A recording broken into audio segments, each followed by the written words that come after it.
Cómo el Mossad engañó a 20 generales iraníes y los eliminó de una sola vez. La invitación llegó impresa en papel crema con bordes dorados, el tipo de elegancia discreta que solo el dinero real podía comprar. Cumbre de Seguridad Regional, solo por invitación, Estambul, Turquía. El general Reza Qasemi la sostuvo contra la luz de su oficina en Teherán, buscando marcas de agua, irregularidades, cualquier señal de falsificación. Todo parecía perfecto, demasiado perfecto. Pero su nombre estaba allí, escrito con caligrafía impecable. Y en el fondo de la página, el sello de la Organización de Cooperación de Shanghái. Legítimo, o eso parecía. Lo que Qasemi no sabía era que la tinta que formaba su nombre contenía un trazador químico invisible, y que en Tel Aviv, 20 fotógrafos de alta resolución acababan de capturar sus huellas dactilares desde el momento en que tocó el papel. Espera, antes de que comience la siguiente operación. Si esta misión ya te atrapó en las sombras, cuéntanos desde dónde nos estás viendo. Para seguir dentro del próximo secreto, traición o acto de justicia, suscríbete y únete a la agencia. Ojos abiertos. Volvamos a la misión. 18 meses antes, en una sala de conferencia subterránea en Tel Aviv, el Memuné había presentado lo imposible como si fuera rutina. 23 personas alrededor de la mesa, los mejores del Mossad, y todos miraban la pantalla con la misma expresión de incredulidad controlada. 20 generales, había dicho el director, su voz tranquila como siempre. No 19, no 21, exactamente 20. Los comandantes que mantienen vivo el programa nuclear iraní, los hombres que entrenan a Hezbollah, los arquitectos de cada ataque terrorista planeado contra Israel en los últimos 5 años. En la pantalla, 20 fotografías, 20 rostros, algunos jóvenes, otros con canas, algunos con cicatrices, otros intactos. Pero todos compartían la misma mirada, la certeza absoluta de que eran intocables. ¿Cuál es el objetivo?, había preguntado Gideon, el jefe de operaciones, un hombre que había pasado 30 años haciendo preguntas que otros preferían no hacer. Eliminación simultánea. Todos, al mismo tiempo. El silencio que siguió fue denso como concreto. Es imposible, dijo Tal finalmente. Están distribuidos por todo Irán. Algunos nunca salen del país.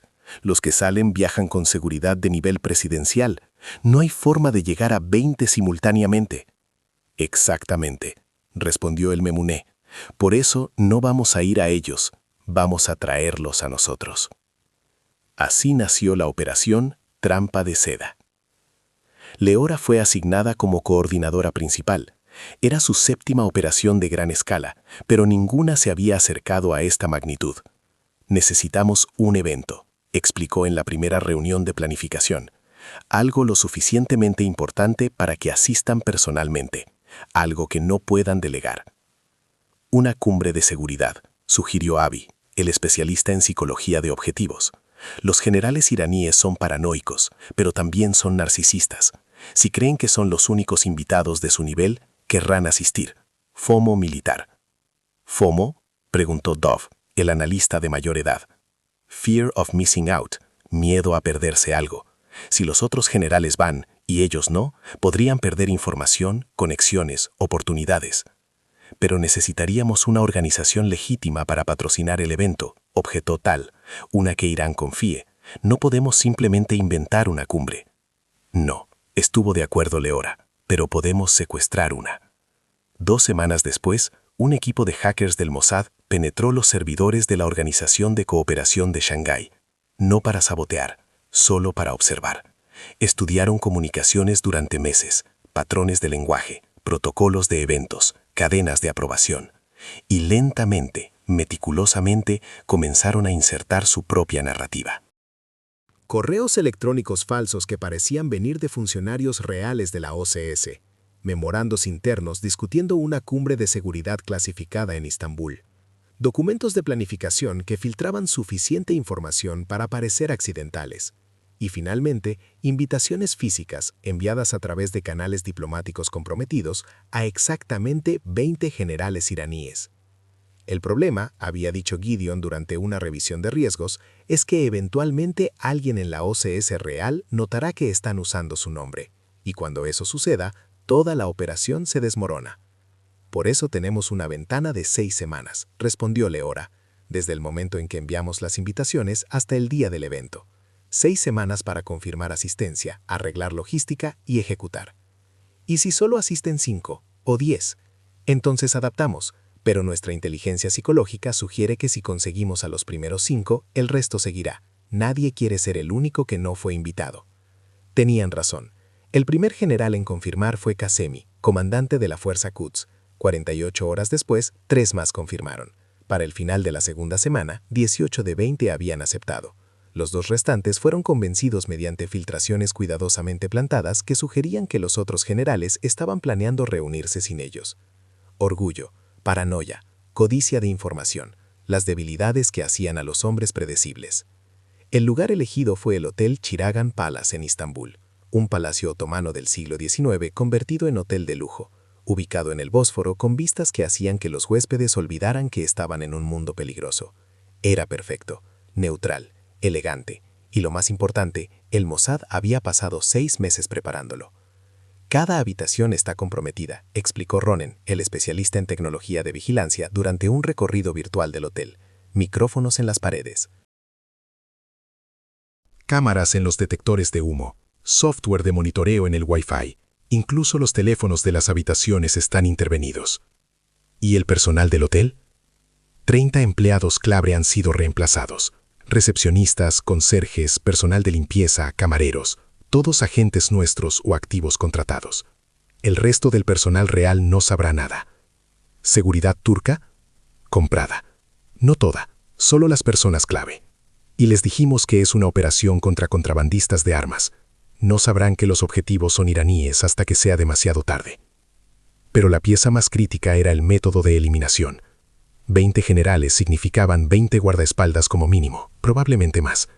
Un tiroteo era impensable. Explosivos causarían demasiados daños colaterales. Necesitaban algo silencioso, preciso, negable. Veneno, dijo Noah, la especialista en eliminaciones discretas. Era una mujer pequeña con ojos que habían visto demasiadas muertes. Específicamente, polonio 210. Radioactivo. Indetectable en el momento de la exposición. Los síntomas aparecen días después, cuando ya están de regreso en Irán. Parecerá enfermedad natural. Y para cuando los médicos descubran qué es, será demasiado tarde. Polonio es la firma rusa, objeto tal. Si lo usamos, irán a pensar que Moscú los traicionó. Exactamente. Sonrió el Memuné. 2 enemigos de Israel peleando entre ellos. Eficiencia operacional. Pero Gideon sacudió la cabeza. Polonio es demasiado lento, y demasiado obvio una vez que los médicos lo detectan. Necesitamos algo que mate rápido, pero que parezca natural. Después de semanas de debate, decidieron izar una combinación de 2 agentes. Primero, un compuesto que induciría ataques cardíacos en personas con factores de riesgo preexistentes. Muchos de los generales tenían historiales médicos comprometidos, hipertensión, colesterol alto, estrés crónico. Un ataque al corazón sería creíble. Y segundo, para los que eran más saludables, un veneno que imitaría embolia cerebral. El método de entrega sería el banquete de bienvenida. Cada general recibiría una comida específicamente preparada, adaptada a sus preferencias dietéticas conocidas.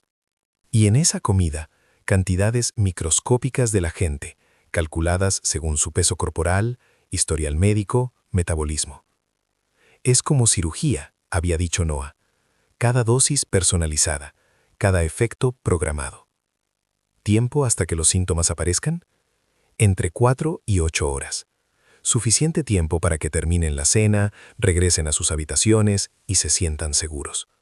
Después, el corazón simplemente se detiene, o el cerebro se apaga.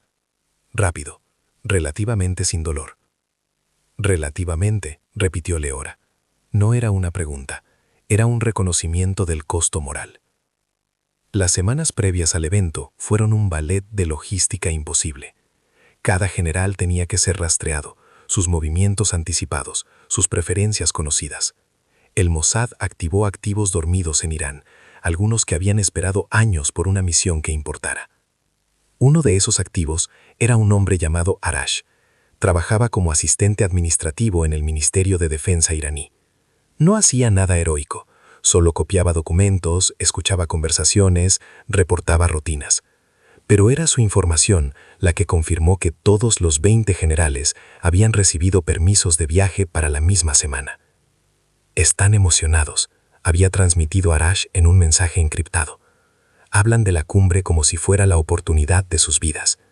Creen que van a coordinar la próxima fase de operaciones contra Occidente. ¿Alguna sospecha? Ninguna. La invitación vino a través de canales diplomáticos oficiales. La verificaron 3 veces. Están convencidos de que es legítima. Pero mantener la ilusión requería atención constante. Cuando el general Mohsen Fakhrizadeh pidió confirmación directa de la OCS, el Mossad tuvo que interceptar su comunicación y responder haciéndose pasar por el secretario general de la organización. Cuando otro general quiso traer a un asistente adicional, tuvieron que rechazar cortésmente la solicitud citando límites de seguridad. Cada interacción era un alambre de alta tensión. Un error y toda la operación colapsaría. Una semana antes del evento, Leora convocó a todo el equipo para una revisión final. 40 personas en la sala. Docenas más conectadas remotamente desde Istambul, Teherán, puntos de vigilancia alrededor del mundo. Esto es lo que va a suceder, dijo, su voz firme. Los generales llegan escalonados durante 24 horas. Check-in entre las 14 y las 18. Cada uno es recibido personalmente por nuestro coordinador del evento, que es en realidad el agente Lior. Se les asignan habitaciones que ya están comprometidas. A las 19, cóctel de bienvenida en el salón principal. A las 20, cena formal. Entre las 20:30 y las 21:30 se administran los agentes. ¿Y después?, preguntó alguien. Después esperamos. Los generales regresan a sus habitaciones. Alrededor de medianoche, los primeros síntomas comenzarán. Llamarán a recepción. Nuestro médico del hotel responderá. Les administrará sedantes que acelerarán el proceso. Para las 3 de la mañana, todos estarán muertos. El silencio era absoluto. Los cuerpos serán descubiertos por la mañana, continuó Leora. El personal del hotel entrará en pánico. Llamarán a las autoridades turcas. Habrá investigaciones. Pero para entonces, todos nuestros agentes habrán evacuado. Y todo lo que encontrarán será evidencia de muertes naturales. 20 hombres de mediana edad con factores de riesgo que sufrieron ataques cardíacos simultáneos. Trágico, sí, pero no imposible. ¿Y si alguien sospecha envenenamiento? Para cuando las autopsias sean completas, los agentes se habrán degradado. Y los iraníes querrán llevarse los cuerpos rápidamente. No permitirán que Turquía haga investigaciones exhaustivas. El orgullo nacional lo garantiza. Era un plan perfecto, demasiado perfecto, y Gideon lo sabía. ¿Cuál es el plan de contingencia?, preguntó. Si algo sale mal antes de la cena, abortamos. Los generales regresan a casa y nunca sabrán lo cerca que estuvieron. Si algo sale mal durante la cena, evacuamos a nuestros agentes y dejamos que los generales descubran que fueron engañados. Vergonzoso, pero no mortal. ¿Y si algo sale mal después de administrar los agentes? Leora vaciló por primera vez. Entonces improvisamos. No era la respuesta que nadie quería escuchar, pero era la única honesta. El día llegó con un cielo gris sobre Estambul. Lluvia ligera, el tipo que hace que los turistas se quejen, pero que los espías agradecen porque mantiene a la gente adentro, menos testigos en las calles. El primer general en llegar fue Qasemi. Su vuelo desde Teherán había sido monitoreado desde el despegue. Agentes en el aeropuerto confirmaron su aterrizaje. Un coche con chofer, en realidad un activo del Mossad llamado Jonathan, lo recogió. General Qasemi, había dicho Jonathan en farsi perfecto, bienvenido a Estambul. Espero que haya tenido un vuelo placentero. Turbulento, había respondido Qasemi, mirando por la ventana mientras el coche navegaba el tráfico. ¿Cuántos más han llegado? Usted es el tercero, señor. Otros 15 llegarán durante las próximas horas. ¿Quién más está aquí? No tengo autorización para divulgar nombres, señor, pero le aseguro que son todos de su nivel. Qasemi había asentido, satisfecho. Status confirmado. En el hotel, Lior lo esperaba en el lobby con una sonrisa profesional y un iPad. General, es un honor. Su habitación está lista. Suite 437, cuarto piso. Vista al Bósforo, como solicitó. No solicite nada, dijo Qasemi. Ah, disculpe, debió ser su oficina. De todas formas, estoy seguro de que la disfrutará. La habitación era espectacular. Techos altos con molduras doradas, muebles de caoba auténtica, un balcón que daba al estrecho donde Europa se encontraba con Asia, y en cada esquina, escondido en el lujo, tecnología de vigilancia que capturaría cada palabra, cada movimiento. Uno por uno, los generales llegaron, cada uno recibido con la misma hospitalidad perfecta, cada uno guiado a habitaciones que eran jaulas doradas. Para las 18:00, 19 de 20 estaban registrados. ¿Dónde está el 20?, preguntó Leora desde el centro de comando temporal en un edificio a 3 cuadras del hotel. General Abbas Nilforoshan, respondió Abi, monitoreando feeds de múltiples fuentes. Su vuelo fue retrasado en Shiraz, problemas mecánicos. ¿Es legítimo? Parece serlo. No hay indicación de que sea una trampa. ¿Cuándo llegará? Actualizado para llegar a las 19:30. Perderá el cóctel, pero llegará a tiempo para la cena. No es ideal, murmuró Leora, pero manejable. A las 19, los 19 generales se reunieron en el salón principal.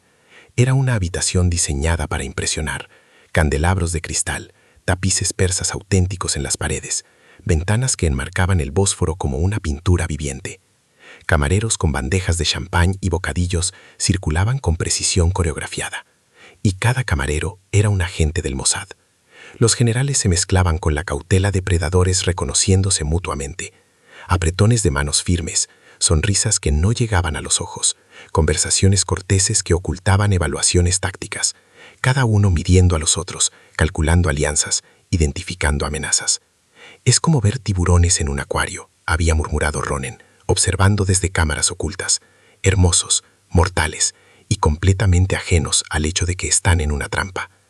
Qasemi había gravitado hacia el general Hossein Salami, comandante de la Guardia Revolucionaria.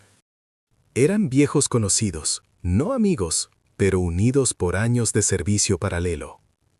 ¿Qué piensas de todo esto?, había preguntado Qasemi, su voz baja.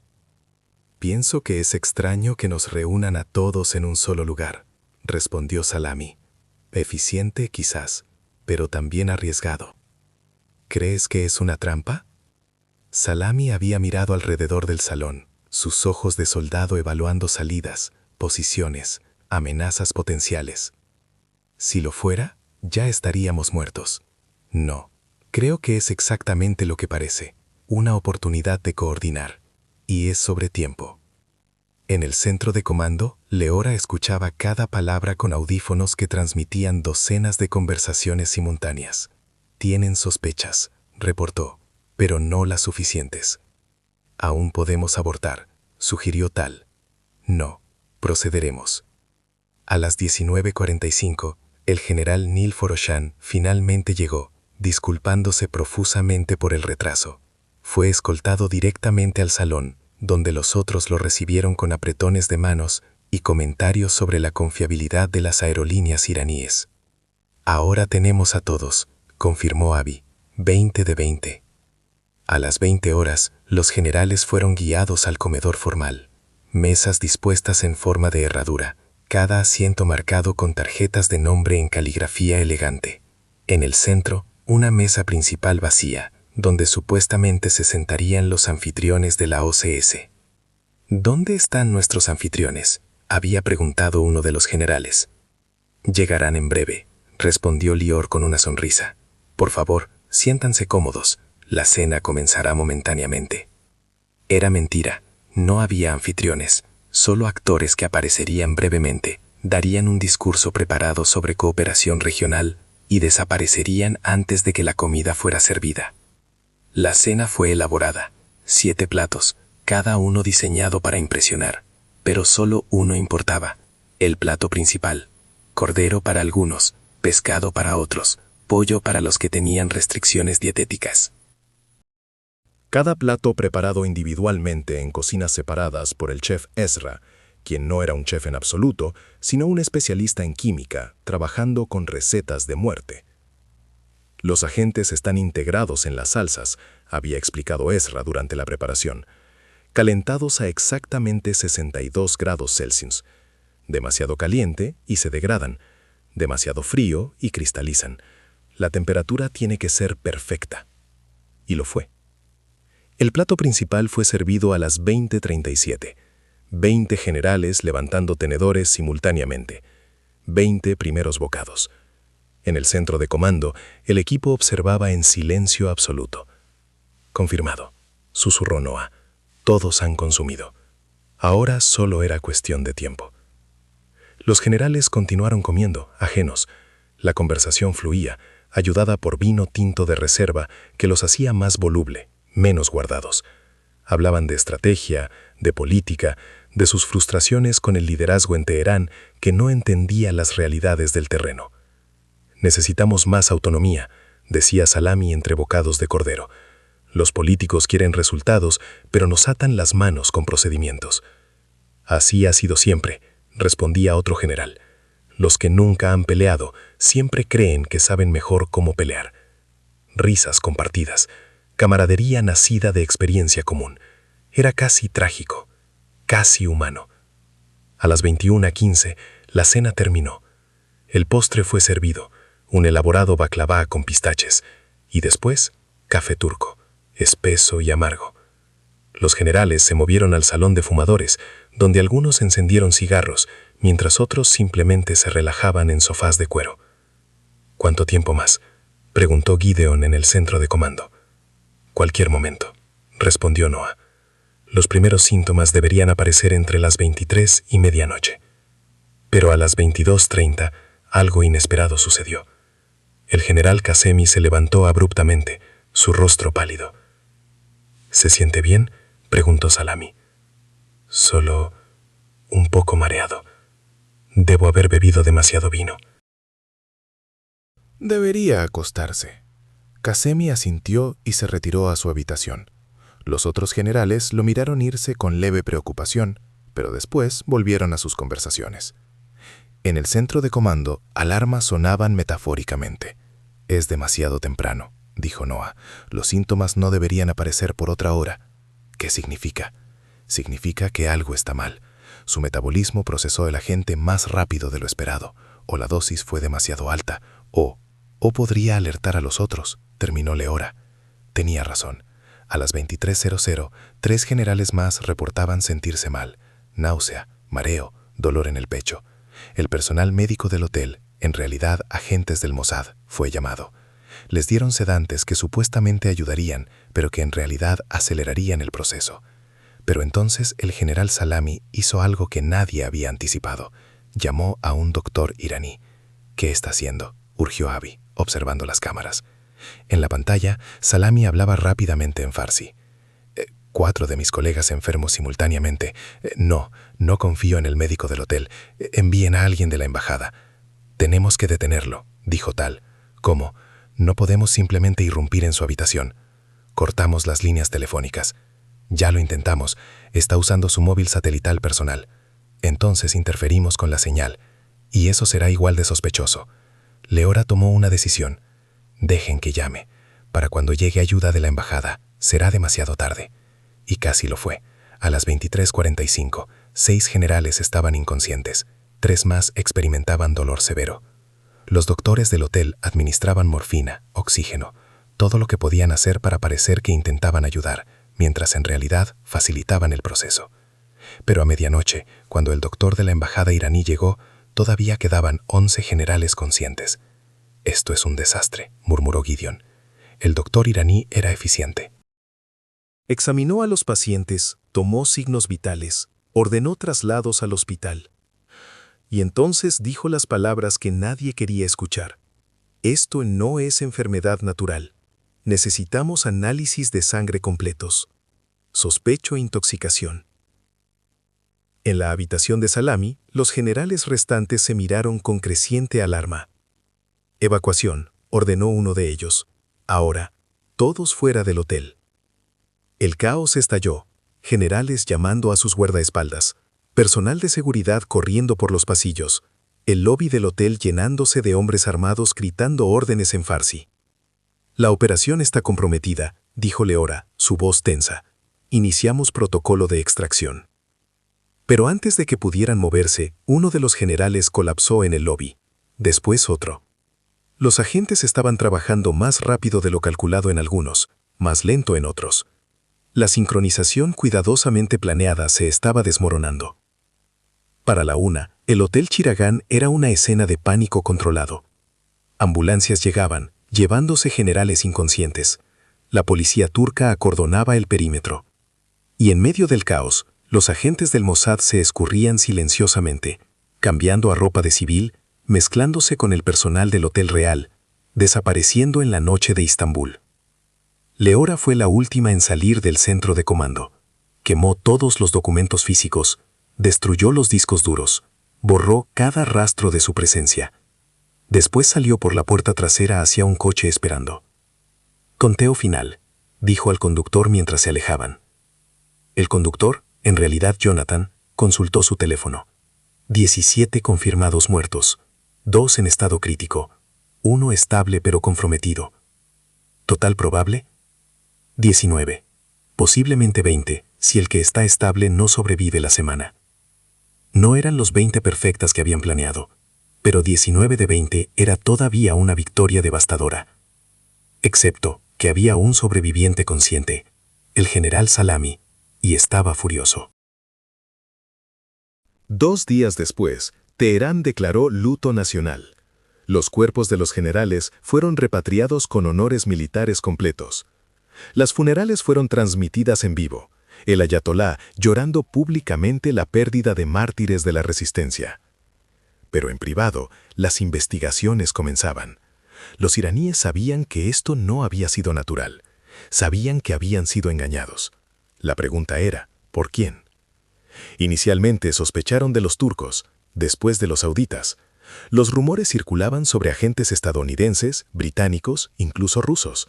Pero Israel era mencionado solo en susurros, porque reconocer que Israel había logrado algo de esta magnitud sería admitir una humillación demasiado profunda. En Tel Aviv, el Memuné convocó una reunión postoperacional. Solo asistieron los líderes de equipo, Leora, Gideon, Abi, Tal, Noah. Evaluación honesta, pidió director. Éxito táctico, respondió Gideon. 19 objetivos eliminados. El programa nuclear iraní ha perdido su liderazgo completo. Tomará años reconstruir ese nivel de experiencia. Éxito operacional, agregó Abi. Salimos sin perder un solo agente, sin ser identificados públicamente, sin crear un incidente internacional que Israel tenga que explicar. Fracaso de ejecución, dijo Noah con dureza. Planeamos para 20, conseguimos 19. El general Salami sobrevivió, y él sabe que fue un engaño. Eso lo hace peligroso. Más que peligroso, agregó Leora, lo hace determinado. Un hombre que sobrevivió mientras 19 de sus colegas murieron a su alrededor. Querrá venganza, y tendrá la credibilidad para conseguir recursos para esa venganza. El Memuné asintió lentamente. Entonces tenemos 2 resultados de esta operación. 1, desmantelamos el liderazgo militar iraní. 2, creamos un enemigo más peligroso que cualquiera que teníamos antes. ¿Valió la pena?, preguntó Tal. Era la pregunta que todos estaban pensando. Sí, dijo el Memuné finalmente. Porque los 19 que eliminamos habrían matado a miles. Los ataques que estaban planeando habrían costado vidas israelíes, estadounidenses, europeas. Salami es un problema, pero es un problema que podemos manejar. ¿Cómo? Ya tenemos equipos monitoreando cada movimiento que hace, cada comunicación, cada viaje. Y cuando llegue el momento apropiado, terminaremos lo que comenzamos en Estambul. 3 meses después de la operación, Leora recibió un paquete en su apartamento, sin marcas de remitente, sin sellos, simplemente apareció en su buzón. Dentro había una fotografía, los 20 generales en el salón del Hotel Chiragán, tomada segundos antes de que comenzara la cena, todos sonriendo, todos vivos, todos ajenos a que estaban mirando sus últimas horas. Y en la parte posterior de la fotografía, escrito en farsi, con caligrafía cuidadosa, te encontraré. Leora sabía de quién era la letra. Salami había sobrevivido no solo físicamente, sino con su determinación intacta, y estaba enviando un mensaje. Llamó al Memunet inmediatamente. Lo tenemos que eliminar, ahora. Ya estamos trabajando en ello, respondió el director. Pero esta vez será diferente. No podemos usar el mismo método. Él estará esperándolo. Entonces usamos otro método. Lo haremos, pero con paciencia. Los hombres impacientes cometen errores. Los hombres pacientes ganan guerras. Pero esa noche, mientras Leora miraba la fotografía bajo la luz de su escritorio, no sentía paciencia. Sentía la urgencia de terminar un trabajo que debió haber terminado en Estambul. 6 meses después, Arash, el activo en Teherán, reportó movimiento. Salami está organizando su propia operación. Objetivo: identificar a todos los involucrados en Estambul. Tiene una lista de sospechosos, israelíes, turcos, incluso algunos iraníes que cree fueron traidores. Estamos en la lista. No como agentes específicos, pero Israel como país, sí, está convenciendo al ayatolá de aprobar represalias. ¿Qué tipo de represalias?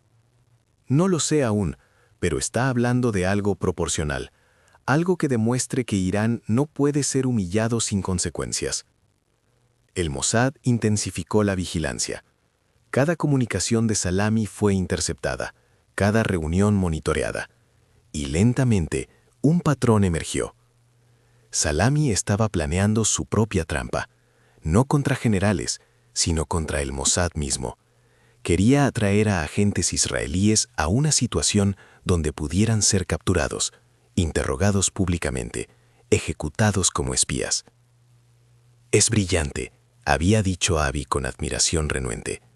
«Está usando nuestra propia táctica contra nosotros». ¿Cuál es su plan exactamente?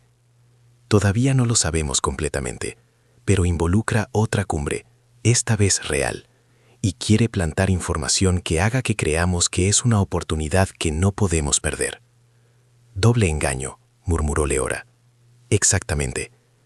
El Memunet tomó la decisión que nadie quería, pero todos sabían que era necesaria. No mordemos el anzuelo. No importa lo tentador que parezca. Salami tendrá que esperar. Y mientras espera, nosotros preparamos». 1 año después de Estambul, el 20º general finalmente murió. El que había estado en estado crítico nunca se recuperó completamente. Insuficiencia orgánica múltiple, los doctores dijeron. Una muerte lenta y dolorosa. 20 de 20. La operación finalmente estaba completa. Pero el costo no era solo el medido en vidas enemigas eliminadas. Era también el medido en recursos desviados, en atención constante requerida, en la paranoia que infectaba cada decisión, sabiendo que Salami estaba allá afuera, esperando, planeando. «¿Cuándo terminará?», preguntó Tal durante una reunión de estrategia. «Nunca», respondió el Memuné, con la calma de alguien que había aceptado esta verdad hace décadas. «Este no es un juego que se gana, es uno que se juega. Y mientras exista Israel, habrá enemigos planeando su destrucción. Nuestro trabajo no es terminar el juego. Es asegurarnos de que sigamos jugando». 2 años después de Estambul, la oportunidad llegó. Salami viajaba a Siria para reunirse con líderes de Hezbollah. Su ruta era predecible. Su seguridad, aunque fuerte, tenía un punto débil conocido. El Mossad actuó con la misma precisión que habían usado en Estambul, pero esta vez con métodos diferentes. No veneno, no engaño. Solo un misil quirúrgicamente preciso que convirtió el convoy de Salami en metal retorcido. Cuando confirmaron la eliminación, Leora sintió algo parecido al alivio, pero no exactamente. Era más como el cansancio de haber cargado algo pesado durante demasiado tiempo. «Ahora está terminado», dijo. Pero Gideón sacudió su cabeza. «No. Ahora hay 20 nuevos comandantes buscando demostrar que son dignos de reemplazar a los que matamos, y algunos de ellos serán más inteligentes, más cuidadosos, más peligrosos que los anteriores. Entonces los engañaremos nuevamente. Quizás, pero la próxima vez será más difícil, porque ahora saben que podemos hacer lo imposible. Y los hombres que conocen tus capacidades son más difíciles de engañar que los que te subestiman. En los años siguientes, la operación Trampa de Seda se convirtió en leyenda dentro del Mossad. Un caso de estudio en planificación, ejecución y las complejidades morales del espionaje a gran escala. Los nuevos reclutas estudiaban cada decisión, cada contingencia, cada error. Y siempre preguntaban la misma cosa: ¿valió la pena? La respuesta dependía de a quién preguntabas.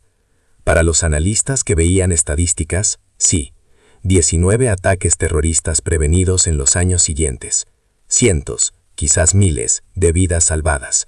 El programa nuclear iraní retrasado significativamente. Para los agentes de campo que habían ejecutado la operación, la respuesta era más complicada. Habían logrado algo extraordinario, pero también habían cruzado líneas que no podían descruzar. Habían usado hospitalidad como arma. Habían convertido una celebración de cooperación en una tumba colectiva. Para Leora, que había coordinado todo, la pregunta se convirtió en una que la mantenía despierta algunas noches. No por culpa exactamente, sino por el conocimiento de que había probado algo, que con suficiente planificación, suficientes recursos, suficiente frialdad, casi cualquier cosa era posible. Y ese conocimiento era tanto poder como maldición. 5 años después de Estambul, Leora fue promovida a una posición más alta en el Mossad. Ya no coordinaba operaciones individuales, ahora planeaba estrategia a largo plazo, pensando en décadas en lugar de meses. Y un día, mientras revisaba planes para una nueva operación propuesta por un equipo joven y ambicioso, vio ecos de Trampa de Seda. El mismo tipo de planificación elaborada, el mismo nivel de riesgo, la misma promesa de resultados extraordinarios. Llamó al líder del equipo a su oficina. «He leído tu propuesta», dijo. «Es brillante, audaz, y probablemente funcionaría. ¿Entonces la aprobarás?» «No». El joven agente pareció sorprendido. «¿Por qué no?» «Porque he visto lo que sucede cuando tenemos éxito más allá de nuestros sueños. Creamos vacíos que se llenan con algo peor. Creamos enemigos que nos estudian y se adaptan, y creamos expectativas de que podemos resolver cada problema con una operación perfectamente ejecutada. Entonces, ¿qué sugieres?» «Sugiero paciencia, vigilancia, pequeñas victorias que se acumulan con el tiempo. No todo tiene que ser Estambul». El joven agente no estaba convencido. Leora lo vio en sus ojos, la misma certeza que ella había tenido 5 años atrás, la creencia de que con suficiente inteligencia podían superar cualquier desafío. «Te aprobaré una versión reducida», dijo finalmente, «pero no la operación completa, no todavía.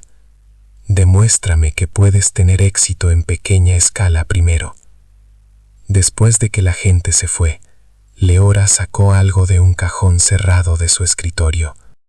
La fotografía de los 20 generales, la que Salami había enviado con su amenaza.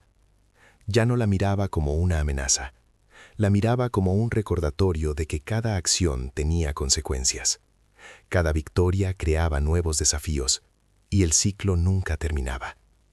Pero eso estaba bien, porque el trabajo del Mossad nunca había sido terminar el ciclo.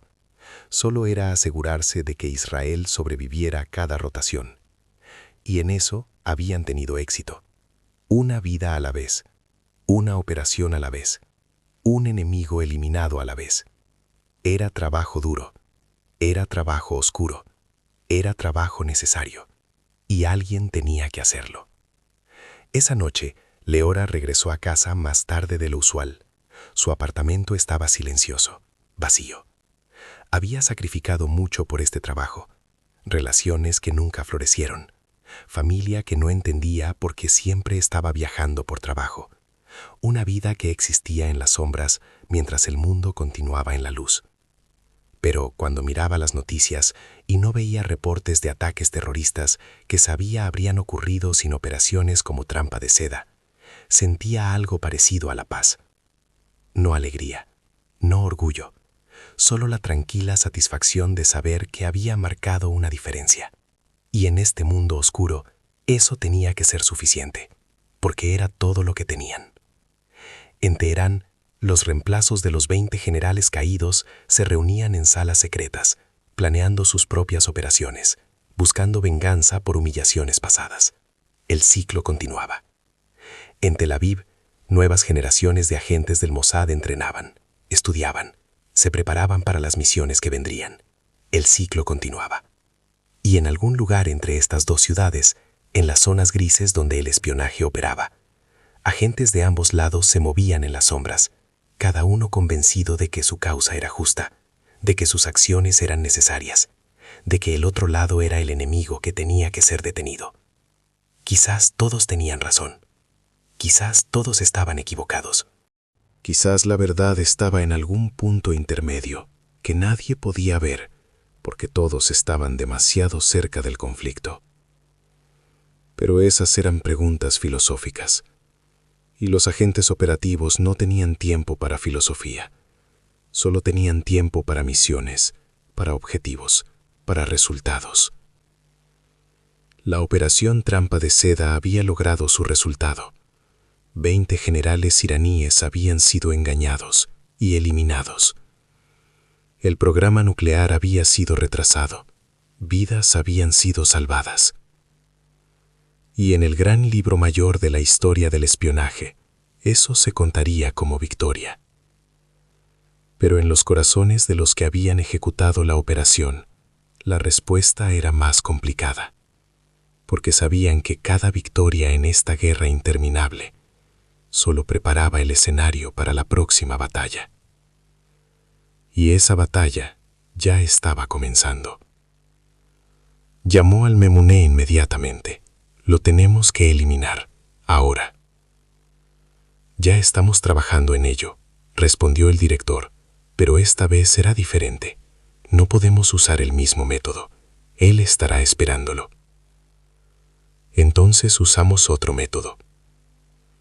Lo haremos, pero con paciencia. Los hombres impacientes cometen errores. Los hombres pacientes ganan guerras. Pero esa noche, mientras Leora miraba la fotografía bajo la luz de su lámpara de escritorio, no sentía paciencia. Sentía la urgencia de terminar un trabajo que debió haber terminado en Estambul. 6 meses después, Arash, el activo en Teherán, reportó movimiento. Salami está organizando su propia operación.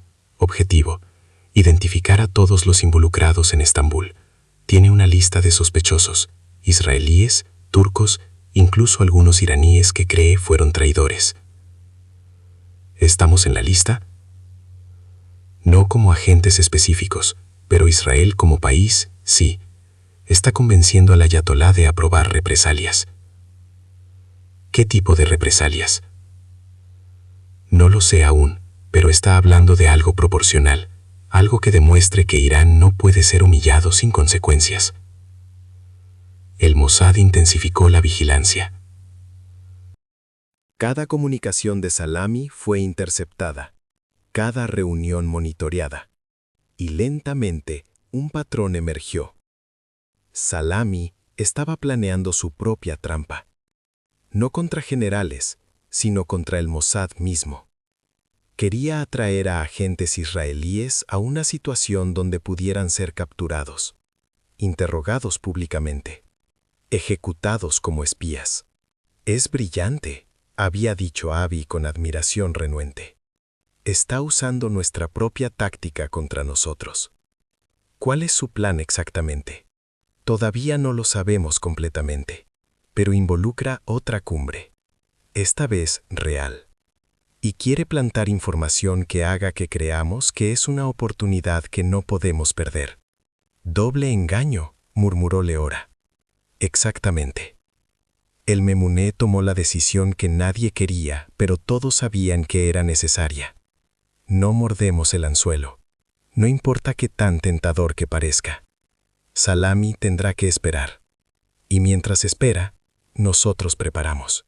1 año después de Estambul, el 20º general finalmente murió. El que había estado en estado crítico nunca se recuperó completamente. Insuficiencia orgánica múltiple. Los doctores dijeron. Una muerte lenta y dolorosa. 20 de 20. La operación finalmente estaba completa. Pero el costo no era solo el medido en vidas enemigas eliminadas. Era también el medido en recursos desviados, en atención constante requerida, en la paranoia que infectaba cada decisión, sabiendo que Salami estaba allá afuera, esperando, planeando. ¿Cuándo terminará?, preguntó Tal durante una reunión de estrategia. Nunca, respondió el Memuné con la calma de alguien que había aceptado esta verdad hace décadas. Este no es un juego que se gana, es uno que se juega. Y mientras exista Israel, habrá enemigos planeando su destrucción. Nuestro trabajo no es terminar el juego, es asegurarnos de que sigamos jugando. 2 años después de Estambul, la oportunidad llegó. Salami viajaba a Siria para reunirse con líderes de Hezbollah. Su ruta era predecible. Su seguridad, aunque fuerte, tenía un punto débil conocido. El Mossad actuó con la misma precisión que habían usado en Estambul, pero esta vez con métodos diferentes. No veneno, no engaño, solo un misil quirúrgicamente preciso que convirtió el convoy de Salami en metal retorcido. Cuando confirmaron la eliminación, Leora sintió algo parecido al alivio, pero no exactamente. Era más como el cansancio de haber cargado algo pesado durante demasiado tiempo. Ahora está terminado, dijo. Pero Gideon sacudió su cabeza.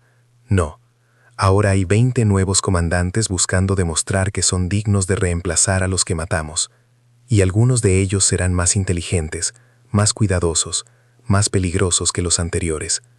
Entonces los engañaremos nuevamente. Quizás, pero la próxima vez será más difícil, porque ahora saben que podemos hacer lo imposible, y los hombres que conocen tus capacidades son más difíciles de engañar que los que te subestiman. En los años siguientes, la Operación Trampa de Seda se convirtió en leyenda dentro del Mossad, un caso de estudio en planificación, ejecución y las complejidades morales del espionaje a gran escala. Los nuevos reclutas estudiaban cada decisión, cada contingencia, cada error, y siempre preguntaban la misma cosa: ¿valió la pena? La respuesta dependía de a quién preguntabas. Para los analistas que veían estadísticas, sí. 19 ataques terroristas prevenidos en los años siguientes, cientos, quizás miles de vidas salvadas, el programa nuclear iraní retrasado significativamente. Para los agentes de campo que habían ejecutado la operación, la respuesta era más complicada. Habían logrado algo extraordinario, pero también habían cruzado líneas que no podían descruzar. Habían usado hospitalidad como arma. Habían convertido una celebración de cooperación en una tumba colectiva. Para Leora, que había coordinado todo, la pregunta se convirtió en una que la mantenía despierta algunas noches. No por culpa exactamente, sino por el conocimiento de que había probado algo, que con suficiente planificación, suficientes recursos, suficiente frialdad, casi cualquier cosa era posible. Y ese conocimiento era tanto poder como maldición. 5 años después de Istambul, Leora fue promovida a una posición más alta en el Mossad. Ya no coordinaba operaciones individuales, ahora planeaba estrategia a largo plazo, pensando en décadas en lugar de meses. Y un día, mientras revisaba planes para una nueva operación propuesta por un equipo joven y ambicioso, vio ecos de Trampa de Seda. El mismo tipo de planificación elaborada, el mismo nivel de riesgo, la misma promesa de resultados extraordinarios. Llamó al líder del equipo a su oficina. «He leído tu propuesta», dijo. «Es brillante, audaz y probablemente funcionaría. ¿Entonces la aprobarás?» «No». El joven agente pareció sorprendido. «¿Por qué no?» porque he visto lo que sucede cuando tenemos éxito más allá de nuestros sueños. Creamos vacíos que se llenan con algo peor. Creamos enemigos que nos estudian y se adaptan. Y creamos expectativas de que podemos resolver cada problema con una operación perfectamente ejecutada. Entonces, ¿qué sugieres? Sugiero paciencia, vigilancia, pequeñas victorias que se acumulan con el tiempo. No todo tiene que ser Istambul. El joven agente no estaba convencido. Leora lo vio en sus ojos. La misma certeza que ella había tenido 5 años atrás. La creencia de que con suficiente inteligencia podían superar cualquier desafío. «Te aprobaré una versión reducida», dijo finalmente, «pero no la operación completa. No todavía. Demuéstrame que puedes tener éxito en pequeña escala primero».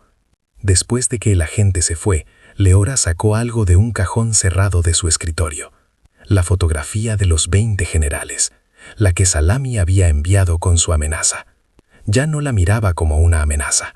La miraba como un recordatorio de que cada acción tenía consecuencias. Cada victoria creaba nuevos desafíos, y el ciclo nunca terminaba.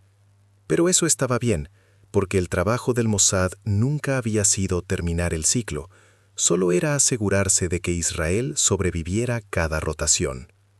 Y en eso habían tenido éxito, una vida a la vez, una operación a la vez, un enemigo eliminado a la vez. Era trabajo duro, era trabajo oscuro, era trabajo necesario, y alguien tenía que hacerlo. Esa noche, Leora regresó a casa más tarde de lo usual. Su apartamento estaba silencioso, vacío. Había sacrificado mucho por este trabajo, relaciones que nunca florecieron, familia que no entendía por qué siempre estaba viajando por trabajo, una vida que existía en las sombras mientras el mundo continuaba en la luz. Pero cuando miraba las noticias y no veía reportes de ataques terroristas que sabía habrían ocurrido sin operaciones como Trampa de Seda, sentía algo parecido a la paz. No alegría, no orgullo, solo la tranquila satisfacción de saber que había marcado una diferencia. Y en este mundo oscuro, eso tenía que ser suficiente, porque era todo lo que tenían.